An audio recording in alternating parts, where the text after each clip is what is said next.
আপোনালোকে নতুন এটা জবৰ নটিফিকেশ্যন লৈ আহিছোঁ, যিটো SSC দিল্লী পুলিচ ফালৰ পৰা আহিছে। ত'ত আপোনালোকৰ এক্সিকিউটিভ থাকিব, ড্ৰাইভাৰ থাকিব, কনষ্টেবল, হেড কনষ্টেবল এনেকুৱা পষ্টসমূহ আহিছে। টোটেল আপোনাৰ 7,556টা পষ্ট ওলাইছে, আৰু ইয়াত মিনিমাম আপোনাৰ 18 প্লাছ হ'ব লাগিব আৰু 25তকৈ বেছি হ'ব নালাগিব। আৰু ইয়াত আপোনালোকৰ গোটেইকেইটা পষ্টত এপ্লাই কৰিবৰ কাৰণে আপোনালোকৰ মিনিমাম কোৱালিফিকেশ্যন 12 পাছ হ'ব লাগিব।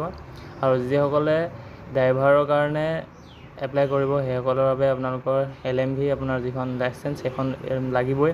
লাৰ্ণাৰ হ'লে কিন্তু নহ'ব, LMV লাইচেঞ্চ আপোনালোকৰ লাগিব, কম্পালচৰি হয়। আৰু বাকীখিনি যিখিনি আপোনাৰ পষ্ট থাকিব সেই পষ্ট আছে, আপোনালোকৰ চেলেৰি আছে বা কিমানকৈ আপোনাৰ ভেকেঞ্চি ওলাইছে গোটেই মেনশ্যন আছে।